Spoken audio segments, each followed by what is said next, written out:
Ayo semangat, Bapak Ibu yang dikasihi Tuhan. Hari ini kita mau semangat. Pada umumnya kita itu semangat karena mendapatkan sesuatu yang membuat hati kita senang dan bahagia. Lalu timbul semangat. Sesuatu yang menyebabkan semangat ini bisa bermacam-macam sumbernya. Mulai dari karena terjalin hubungan yang baik dengan orang yang kita inginkan, atau karena mendapat perlakuan istimewa dari orang lain, bisa juga karena mendapat proyek besar, pekerjaan berhasil sesuai rencana, atau karena tiba-tiba saja ketiban berkat tak terduga.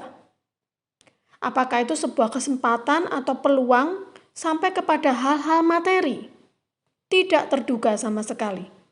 Nah, semangat bisa muncul juga karena terjadi sesuatu atau situasi kondisi yang tidak kita sangka-sangka. Yang sebelumnya kita pikir sudah tidak ada harapan, sudah hilang harapan, ternyata muncul, ada harapan, bahkan jadi kenyataan. Seperti contohnya Yakub. Dalam Kejadian 45 ayat 27-28, ayat 27 lebih dahulu, tetapi ketika mereka menyampaikan kepadanya segala perkataan yang diucapkan Yusuf, dan ketika dilihatnya kereta yang dikirim oleh Yusuf untuk menjemputnya, maka bangkitlah kembali semangat Yakub, ayah mereka itu.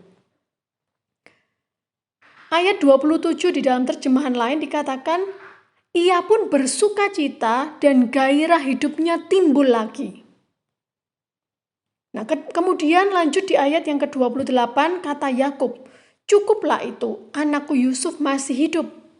Aku mau pergi melihatnya sebelum aku mati. Sebelumnya Yakub sudah tidak mau semangat lagi, tidak ada kekuatan lagi karena kehilangan Yusuf yang diduga mati diterkam binatang buas.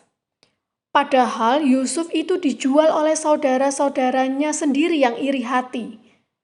Dijual kepada pedagang dan dibawa ke Mesir. Ya, kita lihat Kejadian 37 ayat 35. Sekalian anaknya laki-laki dan perempuan berusaha menghiburkan dia, Yakub. Tetapi ia menolak dihiburkan serta katanya, kata Yakub, tidak. Aku akan berkabung sampai aku turun mendapatkan anakku ke dalam dunia orang mati. Demikianlah Yusuf ditangisi oleh ayahnya. Tapi yang perlu kita sadari bersama adalah bahwa semangat itu juga tergantung keputusan diri kita sendiri. Semangat kita tidak bisa selalu bergantung pada keadaan. Kalau kenyataannya tidak ada sesuatu yang membuat kita semangat, apakah kita mau tetap terus bertahan dalam kondisi patah semangat?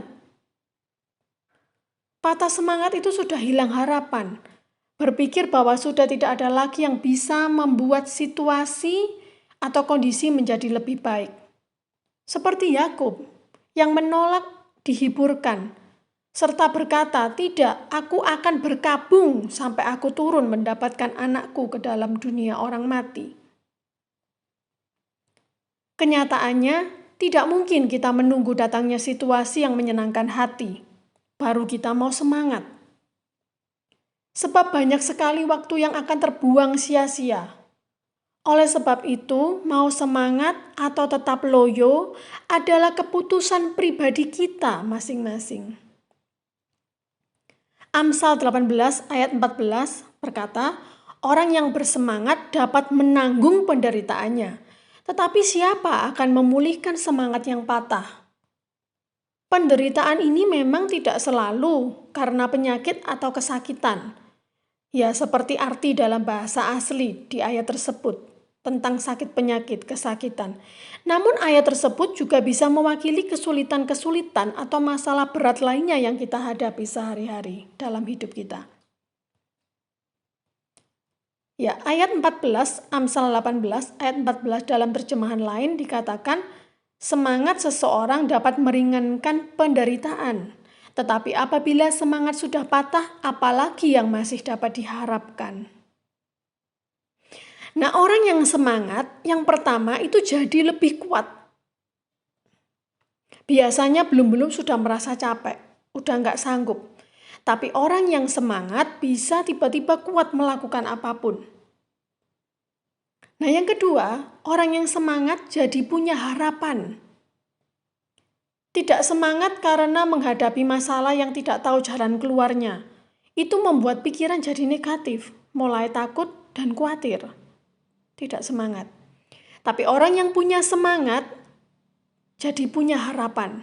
Pikirannya mulai positif. Melihat ada jalan keluar, titik terang. Yang ketiga, orang yang bersemangat itu malasnya jadi hilang. Sebelumnya tidak ingin melakukan apa-apa, hanya duduk dengan HP di tangan, melihat segala sesuatu yang bisa dilihat, membaca segala sesuatu yang bisa dibaca.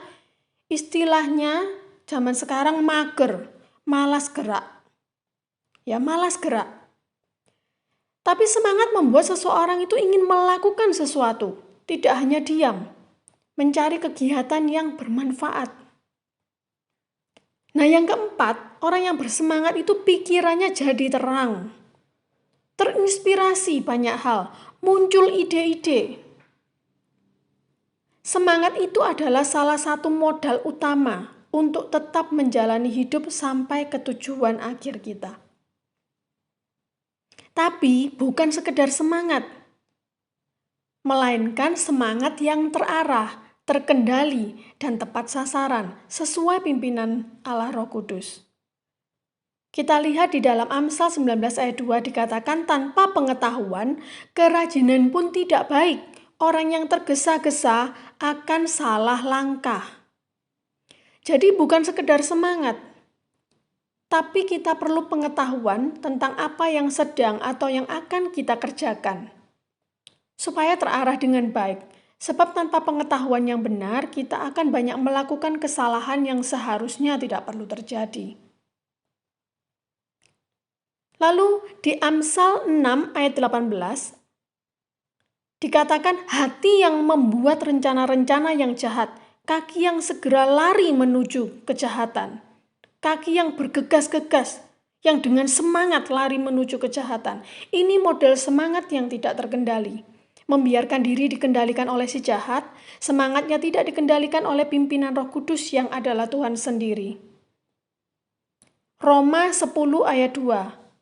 Ya, di dalam terjemahan bahasa yang lain dikatakan, saya tahu betapa besar semangat mereka bagi kemuliaan Allah, namun tidak mengenai sasaran.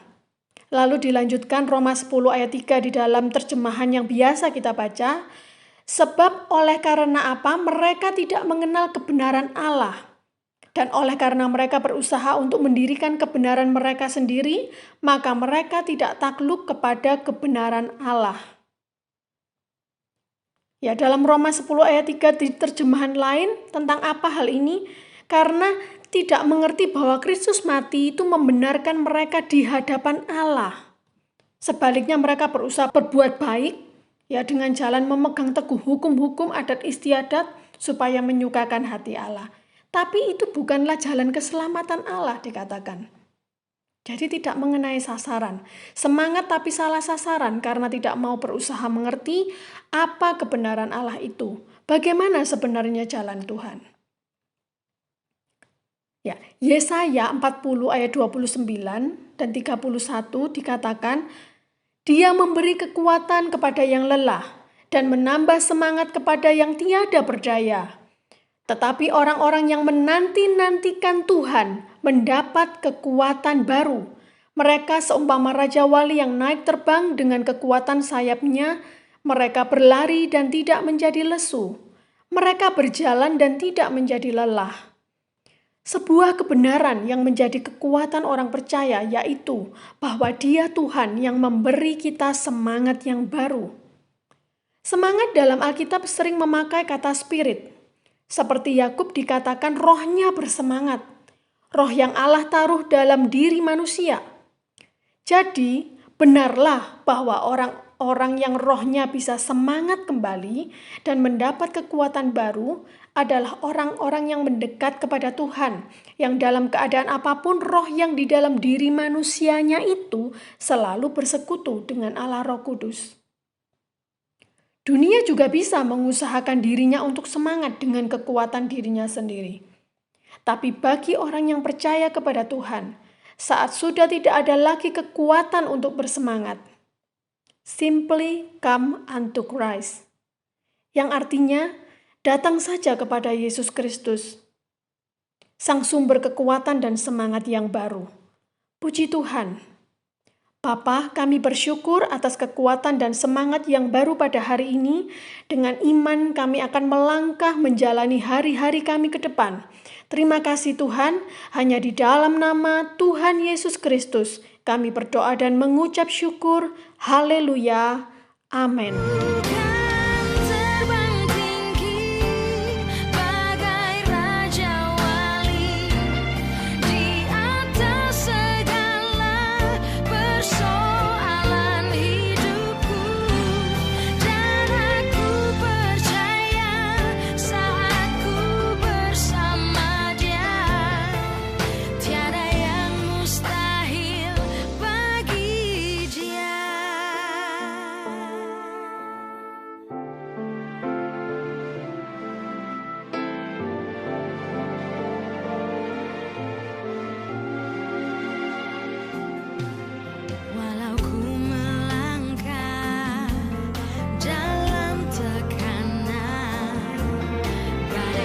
Sure.